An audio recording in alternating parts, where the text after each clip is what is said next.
Fine. Let's start. Indian economy on the eve of independence is the first chapter. आपको पता है कि the entire economic syllabus is divided into two parts, as I will discuss in the class also. So I'm not going to waste my time in discussing. If you have any doubt in that also, you can let me know. आपको कुछ इसमें कोई doubt हो तो आप मुझे बता सकते हो. But यहाँ पे हम first जो start कर रहे हैं वो Indian economic development start कर रहे हैं. Why? Because it is very easy to understand. And then slowly we'll go with the macroeconomics. Macroeconomics थोड़ा सा tough है. राइट वो भी इजी है पर little bit you need to understand ध्यान देना पड़ेगा उसमें सो बेटा Indian economy on the eve of independence हम फर्स्ट चैप्टर स्टार्ट कर रहे हैं और ये चैप्टर इकोनॉमिक हिस्ट्री पे है ये चैप्टर आपको ये बताता है कि जब हमको आज़ादी मिली right on the eve of independence उस संध्या को हम कैसे थे हाउ वॉज अवर एम्प्लॉयमेंट हमारे वहाँ पे रोजगारी कैसे थी हाउ वॉज अ पर कैपिटल इनकम लोग कितना कमा रहे थे what was the agriculture sector doing agriculture sector में क्या चल रहा था इंडस्ट्रियल सेक्टर में क्या चल रहा था फॉरेन ट्रेड कैसा था all this small aspect we are going to understand right today and apart from that we are also going to understand the occupation structure demographic condition and infrastructure जो India में कैसा था right so आज़ादी हमको बहुत कठिनाइयों से मिली हमको पता है we became independent after so long period of time so let's understand with the introduction. The structure of India's present-day economy has its roots steeped during the period when India was under the British rule. जब India British राज में था उसके roots वहीं पे छुपे हुए हैं और you know that the British rules lasted for how many years 2 centuries यानी कि 200 years तक ब्रिटिश ने शासन किया अमन और बहुत एक्सप्लॉयटेशन किया हमको गुलाम बनाया जाता था राइट और उन्होंने यहाँ पे आके कॉलोनीज बसाई और कॉलोनीज में जो भी ब्रिटिशर्स थे वो लोकल लोगों को एक्सप्लॉइट करते थे वहां पे now this is the picture some of the ancient pictures I have kept in my PPT so आपको वो देख के भी समझ में आया कि इंडिया कैसा था उस जमाने में now if you see that above picture in here आप ऊपर वाला लेफ्ट हैंड साइड का जो पिक्चर देख सकते हो वो one of the oldest picture है from of the Bombay harbour और बॉम्बे हार्बर पे जब जहाज जाते थे तो उस जमाने का ये पिक्चर है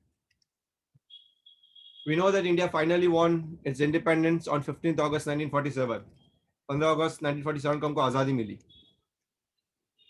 Now, ब्रिटिश का पर्पस क्या था आप इतिहास में पढ़ चुके हो 10th में भी.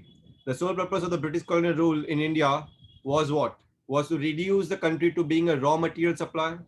उनको सिर्फ इंडिया को रॉ मटेरियल सप्लाई बना देना था right for great Britain's own rapidly expanding modern industrial base जो ग्रेट ब्रिटेन में नए मॉडर्न इंडस्ट्रियल बेस आ रहे थे उसके लिए उनको सिर्फ रॉ मटेरियल सप्लाई बनाना था they just don't want India to grow they don't want India to prosper India आगे बढ़े उनकी ये ख्वाहिश ही नहीं थी राइट और इसीलिए उन्होंने क्या कर दिया इंडिया को सिर्फ रॉ मटेरियल सप्लाई बना दिया ब्रिटेन में रॉ मटेरियल इतना मिलता नहीं था रीजन क्या था क्योंकि ब्रिटेन वैसा प्रदेश है जहाँ पे 9 महीने यानी साल में 12 महीनों में से 9 से 10 महीने अगर आप देखो तो कोल्ड विंटर रहती है they have only 2 months of summer right और बारिश ज्यादा होती नहीं है तो they have to rely on irrigation facilities तो वहां पे इतने इरिगेशन फैसिलिटीज डेवलप हो ही नहीं थी उस जमाने में और इसीलिए इंडिया में 6 तरह की ऋतु है इंडिया में हर तरह के क्रॉप्स ग्रो होते हैं तो इंडिया में हर तरह के रॉ मटेरियल्स पाए जाते थे and that's why they came to India to snatch away our raw materials and just they make us a raw material supplier हमको उन्होंने क्या बना दिया रॉ मटेरियल का सप्लायर फाइन एग्जांपल से स्टार्ट करूं तो वो थी टेक्सटाइल इंडस्ट्री ऑफ बंगाल ये एग्जांपल आपको ये समझाएगा कि उन्होंने इंडिया को कैसे लूटा how they exploited our country muslin muslin is a type of cotton textile which had its origin in Bengal. Places in and around the Dhaka, जो आज modern day Dhaka बोलते हैं, Dhaka city of 1861, which is now the capital city of Bangladesh. Dhaka उसका original city था. Now muslin is a type of cotton textile which had its origin in Bengal. वो बंगाल से start होता था और वो एक तरह का अलग ही कॉटन बनता था अलग ही तरह का क्लॉथ बनता था डक्का जिसको डक्का सिटी के नाम पे से ये मसलिन का नाम डक्का ही मसलिन पड़ा Dakkai muslin, that had gained a worldwide fame as an exquisite type of cotton textile. बहुत ही क्वालिटी वाला कॉटन टेक्सटाइल था, और ये इतना अच्छा क्वालिटी वाला था, मैं बता दूं आपको, कि even today there are very few craftsmen they can produce this kind of muslin, but very few, rare, मैं बोल सकता हूँ कि 8 या 10 लोग ही उसको बना सकते हैं. ये इतना स्मूथ कापड़ है कि आप 3 मीटर की साड़ी जो होती है ना, 3 मीटर की साड़ी, उसको रैप करके एक माचिस बॉक्स में आप पैक कर सकते हो, यहाँ पे जैसे दिखाया गया कारीगर ने. That used to be a finest quality, जिसको मखमल बोलते हैं, एकदम मुलायम, और इसीलिए उसको मलमल भी बोला जाता था. The finest variety of muslin was called मलमल, एंड फॉरेन ट्रैवलर्स जब इंडिया में आते थे, दे यूज्ड टू रिफर मलमल खास. अगर वो आम आदमी पहनते थे तो उसको बोलते थे मलमल खास, एंड मलमल शाही. अगर वही चीज कोई रिच राजा रजवाड़े पहनते थे तो उसको बोलते थे मलमल शाही. सो बट उन्होंने किया क्या इसका, ये इंडस्ट्री आज एग्जिस्ट नहीं करती बंगाल में. So they have cut their fingers, क्योंकि वो finest quality of the cotton जो बनता था वो हाथों से बनाया जाता था. There was no machinery used to used for processing this kind of cotton. But what they did, they just cut the fingers away. उन्होंने उनका फिंगर्स ही काट डाले, and that's why they can not make it. Why they did this, उन्होंने ऐसा क्यों किया? उनको जेलसी थी? नहीं, उनको अपनी इंडस्ट्री चलानी थी. उनको फॉरेन में अपनी जो मशीन से कापड़ बनता था वो चलाना था. ये वही टाइम पीरियड था 1750 टू 1850, 1750 से 1850, आपने इतिहास में पढ़ा होगा. उस टाइम पे ब्रिटेन में the great industrial revolution start हुआ था, और हर एक चीज मशीन से बनती थी. वहां पे वैसे भी पॉपुलेशन कम ही थी, और इसीलिए वहां पे लेबर्स कम था, और ज्यादातर जो भी चीज बनती थी वो मशीन से बनाई जाती थी. उनको मशीन का भरपूर यूज करना था, और इंडिया में जैसे चीज जो बन रही है उसको नकारना था. And that is why they cut away the fingers of the craftsman of India. Such cruel they were.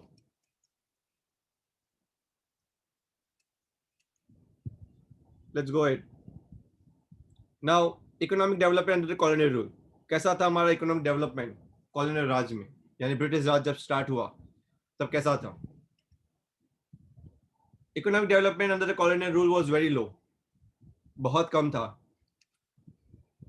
Agriculture was the main source of livelihood. सबका मेन सोर्स ऑफ लाइवलीहुड अगर कोई था तो एग्रीकल्चर था, क्योंकि इंडिया में जमींदारी system आ गई थी, और हम पढ़ेंगे आने वाले टाइम पे एग्रीकल्चर सेक्टर के अंदर कि कैसे जमींदारी सिस्टम ने उसके रूट निकाल दिए. And agriculture system was the main source of livelihood. ज्यादातर लोग एग्रीकल्चर करते थे, खेती बाड़ी करते थे इंडिया में, और जो खेती बाड़ी नहीं कर सके वो छोटी मोटी चीजें बनाते थे, because no other industry existed. आज से अगर आप 500-700 साल पहले देखने जाओ तो इंडिया में बहुत सारी इंडस्ट्रीज एग्जिस्ट करती थी. अलग अलग तरह के जेम्स, ज्वेलरी, बहुत कुछ बनता था इंडिया में. अलग तरह के मसाले, spices. Even we used to make a jute cloth, cotton cloths, and we used to export all the way to Greece and Rome. But when we became independent, सिर्फ एग्रीकल्चर एकमात्र हमारा सोर्स रह गया था, कमाने का जरिया, और कुछ नहीं था हमारे पास.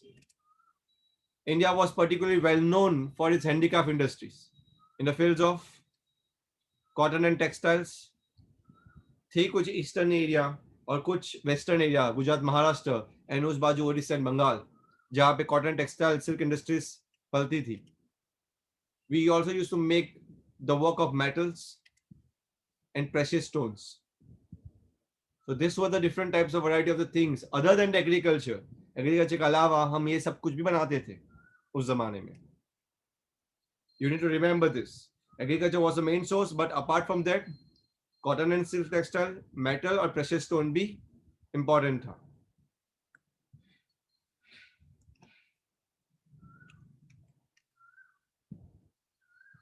Colonial policies transformed the India into, or transformed the entire country into just a supply of raw materials. Colonies ने डिवाइड एंड रूल की policy lie. You know that Robert Clive, आप इतिहास से पढ़ चुके हो, उन्होंने डिवाइड एंड रूल लाया इंडिया में. क्या करते डिवाइड एंड रूल में? वो दो राज्यों को विभाजन करते थे, डिवाइड करते थे, and they rule on that, और इसी तरह से उनको खलास करते गए. You might have seen these movies like Rani of Jhansi, right? आपको उसमें पता चलेगा the supply of raw materials कैसे हम बने, because they either keep the people under the British army or they make us do the work on the land as an farmer. और इसीलिए हम सिर्फ एक ही चीज सप्लाई कर सकते थे, वो भी फार्मिंग का raw materials. And they want us to be also consumer of the finished industrial products from Britain. Britain से जो बन के आता था उसका फिनिश प्रोडक्ट्स के कंज्यूमर भी हम ही थे. तो कहने का मतलब उनकी नीति जो थी, उनकी जो पॉलिसी थी, वो दो धारी तलवार जैसा था. इट वाज लाइक कि हम यहाँ से रॉ मटेरियल एक्सपोर्ट करें, वो जाएगा ब्रिटेन में, ब्रिटेन में जाएगा तो एक्सपोर्ट जब जितना रॉ मटेरियल किया तो वहां पे वो बनेगा. कहने का मतलब हमारे लोगों को एम्प्लॉयमेंट नहीं मिलेगी, वहां के लोगों को एम्प्लॉयमेंट मिलेगी. और क्योंकि उनके पास तो मार्केट है नहीं, क्योंकि उनके पास पॉपुलेशन तो है नहीं, तो वही चीज सब बन के इंडिया में आता था वापस, हर एक गुड्स. और इसीलिए what used to happen exactly, हम उनके कंज्यूमर बनते थे, यानी हमको ही हमारा दाम चुकाना पड़ता था. हमारे रॉ मटेरियल्स मुफ्त में एक्सपोर्ट होते हैं और हमको वो फिनिश गुड्स जब बन के आते थे तब हमको ही उसका दाम चुकाना पड़ता था. हमारी बिल्ली हमसे ही मियाओ, वैसी बात ही है. बट क्या करें, हम गुलामी में थे, we were under slavery. They even never made any attempt to estimate India's national per capita income. India की नेशनल इनकम या पर कैपिटा इनकम को नापना भी उन्होंने वाजिब नहीं समझा. उन्होंने अटेम्प्ट भी नहीं किया. कुछ थे, ऐसा नहीं था, कुछ ब्रिटिशर्स थे जिन्होंने अटेम्प्ट किया, बट अगर ओवरऑल ब्रिटिशर्स हम देखने जाए तो उन्होंने से किसी ने अटेम्प्ट नहीं किया था. ये जो पीपल जो थे जिसके एस्टिमेट आज भी कंसिडर्ड और सिग्निफिकेंट माने जाते हैं, वो थे first Dadabhai Naoroji. You know that the name of this person because he was a freedom fighter. दूसरे थे William Digby, Findlay Shirras, V K R V Rao and R C Desai. This were the 5 people जिसका नाम आपको याद रखना है. वो 5 ही लोग थे जिन्होंने पहली दफा इंडिया की पर कैपिटा इनकम नापने की जहमत उठाई.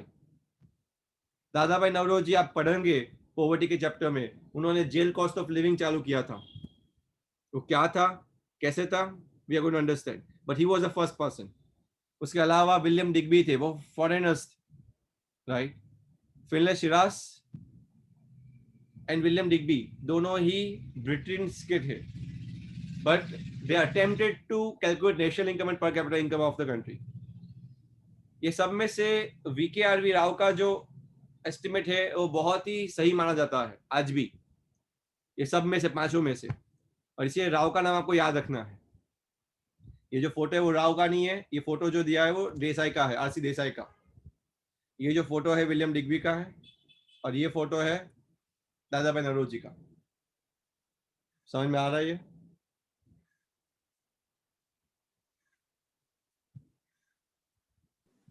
Yes sir. ओके. किसी को भी कोई डाउट होता है बेटा तो बीच में से मुझे पूछ लो, right?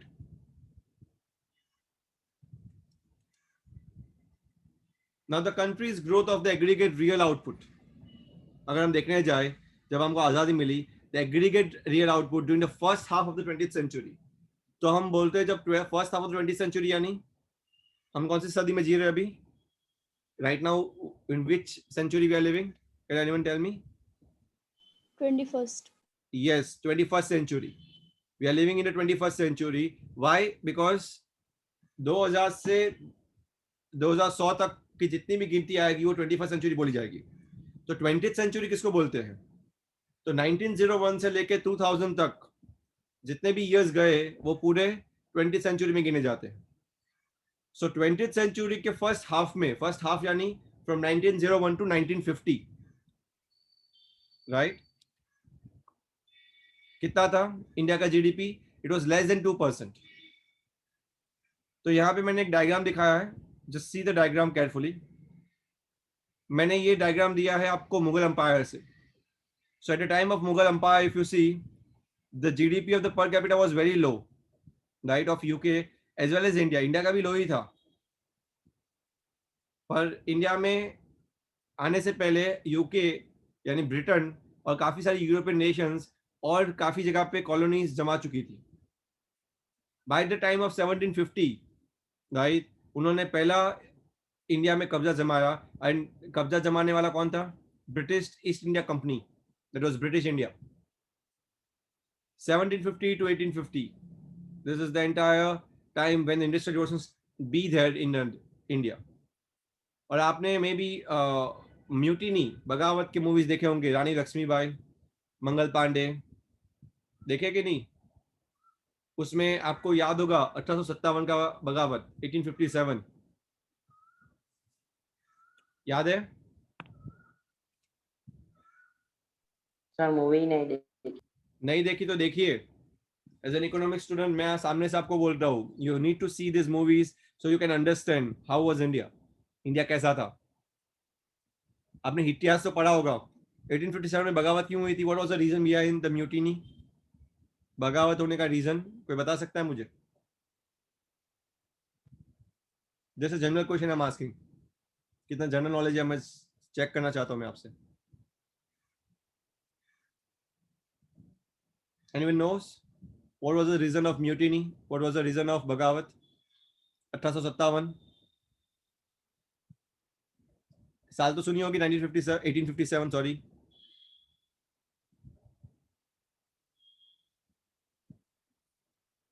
Fine, let me tell you. उस टाइम पे 1857 पे कारतूस आई थी. कारतूस, कारतूस का मतलब जो गन चलाते ना, उसकी गोली आई थी फॉरेन से. ये गोली में यानी ये गोली को यूज करने के लिए, यानी ये कारतूस को यूज करने के लिए you need to chew it from the teeth, क्योंकि उसका जो कैप होता था वो कुछ मटेरियल से बना था जिसको च्यू करके निकालना पड़ता था और टीथ से निकाल के आपको फेंकना पड़ता था. बट इन्होंने जानबूझ के, ब्रिटिशों ने जानबूझ के परेशान करने के लिए इंडियन आर्मी को, क्योंकि इंडियन आर्मी तो इंडिया की ही थी खुद की, भले वो ब्रिटिश के लिए काम करती थी पर थी तो इंडिया की. तो उनको परेशान करने के लिए उन्होंने क्या किया पता है? वो जो कैप बनाया वो बीफ का बनाया या पॉक का बनाया. Now beef यानी it's a meat of a cow, it's a beef, and pork is a meat of a pig. Hindu लोग काव को होली मानते हैं और इसीलिए उसका मीट कभी छूते नहीं है. And if you look at Muslim, they consider pig as very unholy, and that's why they also don't touch the pig meat. और जानबूझ के उन्होंने दोनों के ही मीट रखे थे साइड बाय साइड, जिससे सभी ब्रिटिश आर्मी नाराज हो गई. And that's was the reason 1857 की बगावत चालू हुई. 1857. Just watch the movies and you get to know. Rani Lakshmibai, just see to it whenever you get time. Mangal Pandey, just see to it. But by the time 1857, UK was start gathering a lot of resources in the country. And look at the GDP of UK. It was going ahead. And look at the gap. By the time we got independent 1947 में हम जब आजाद मिले तो India की GDP $1,000 की भी नहीं थी पर कैपिटा जीडीपी, जबकि यूके की पर कैपिटा जीडीपी 7,000 से ऊपर चली गई थी. सो वो लोग लाए कहां से थे ये सब कुछ? They came and they bring from the India itself. India का पर कैपिटा आउटपुट अगर हम देखने जाए तो 0.5% से ही ग्रो कर रहा था, यानी हर साल सिर्फ हम आधे तक से ही ग्रो कर रहे थे. और अगर हमारी जीडीपी देखनी जाए तो 2% से ही ग्रो कर रही थी. It was very shameful for the country. We were under the, you can say, absolute slavery and absolute exploited by the Britishers. Are you getting it? Yes, sir. Let me start Yes. with it. Okay. Let me start with an agriculture sector. This was the last topic I'm going to cover today, and then I'm going to stop with the agriculture sector. So how was the agriculture sector on the eve of independence? About 85% of the country's population derived livelihood directly or indirectly from agriculture. India में ज्यादातर, मैंने जैसे बताया, ज्यादातर लोगों का livelihood किससे पे निर्भर था? एग्रीकल्चर पे, बिकॉज वो डायरेक्टली या इनडायरेक्टली उन पे ही निर्भर थे. But in India if you see the agriculture productivity, agriculture में जो उत्पादन हो रहा था was low in absolute terms. Why was it so? ऐसा क्यों? This stagnation is caused by the land settlement and the zamindari system. ये होने का रीजन क्या था? लैंड सेटलमेंट सिस्टम और जमींदारी सिस्टम था. ये लाने वाले लॉर्ड कॉर्नवालिस थे इंडिया में. जमींदारी सिस्टम जो पहली दफा उन्होंने इंडिया में लाया, लॉर्ड कॉर्नवालिस ने. और लॉर्ड कॉर्नवालिस अकेले नहीं थे, सर थॉमस मुनरो भी थे उसके साथ में. मैं यहाँ पे बताता हूँ, इंडिया में 3 तरह के सिस्टम लागू की गई थी, तो जूम करके दिखा रहा हूँ. 1793, if you see the year was 1793, और जमींदारी सिस्टम लागू की गई. इसके प्रोविंसेस थे बंगाल, नॉर्थ मद्रास एंड बनारस. यहाँ पे ओनरशिप इंडिविजुअल को दी जाती थी, पर बाद में उन्होंने जमींदार को देना चालू कर दिया. रिस्पॉन्सिबल कौन है पेमेंट करने के लिए? तो बोलेंगे जमींदार रिस्पॉन्सिबल रहेगा. और ये चालू करने वाला कौन था? Lord Cornwallis. 1822 में अलग नाम से थी तो जमींदारी, सब सिस्टम तो जमींदारी जैसी थी, उसको महालवारी और रियातवारी के नाम से जाना जाता था. 1822 में ऐसी एक सिस्टम आई Agra, Oudh, Punjab and central India में, जहां पे आपको एक बंदा नहीं पर होल कम्युनिटी को जवाबदार बना दिया जाता था. आपने ये मूवी देखी है लगान? Have you seen this movie? Aamir Khan की. No, sir. No, sir. Yes, sir. नहीं देखी हो तो वापस देखना. राइट, ये सब मूवी में बता रहा हूँ, सिर्फ नोट डाउन करके रखो. Right, this are all educational movies, और उसमें से आपको बहुत कुछ सीखने को भी मिलेगा. Right, it was entertaining also, as well as you can learn also from how the India was. और यहाँ पे पूरा होल विलेज कम्युनिटी को रिस्पॉन्सिबल बनाया गया था कि अगर पेमेंट नहीं करेगा तो पूरी की पूरी विलेज को ही साफ कर देंगे वो लोग. और ये लाने वाले थे विलियम बेंटिंग.